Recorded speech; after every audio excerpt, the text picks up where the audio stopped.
বিহারের মধুবনীর একটি মেয়ে বাবার কাছে হিন্দুস্তানি শাস্ত্রীয় সঙ্গীত শিখেছেন, হারমোনিয়াম তবলা শিখেছেন।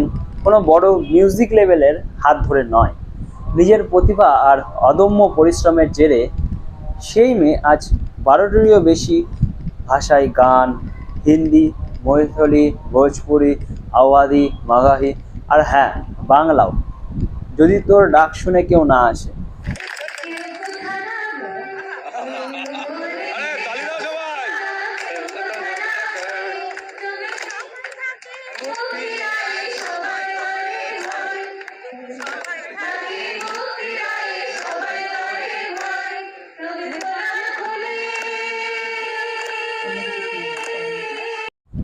মেথিলির গলায় রবীন্দ্রসঙ্গীত লাখ বাঙালির চোখ বুঝেছে। কেউ একবারও জিজ্ঞেস করেনি তুমি কোথা থেকে এসেছো মেয়ে। কারণ শিল্পের কাছে এই প্রশ্নটা হাস্যকর। ভারতের নির্বাচন কমিশন তাকে বিহারের স্টেট আইকন ঘোষণা করেছে।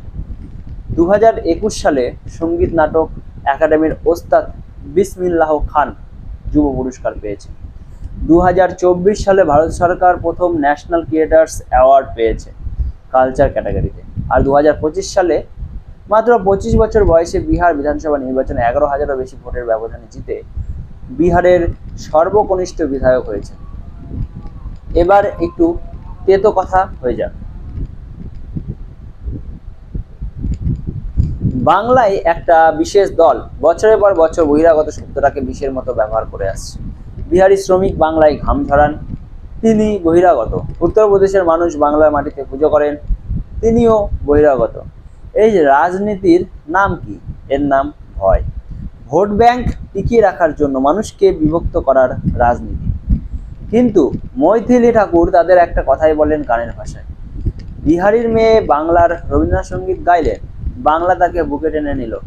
কোনো বহিরাগত ট্যাক্স সেটে দিতে পারেননি কেউ, কারণ সংস্কৃতির কাছে এই নোংরামি টেকে না। ভারত মানে শুধু মানচিত্র নয়, ভারত মানে সেই অদৃশ্য সুতো যা মিথিলির লোকজ্ঞান থেকে রবীন্দ্রসঙ্গীত, তামিলের ভারতনাট্যম থেকে কাশ্মীরের সুফিয়ানা কালাম, সব কিছুতে একই মালায় গেঁথে রেখেছে। মেথিলি ঠাকুর সেই সুতোর নাম।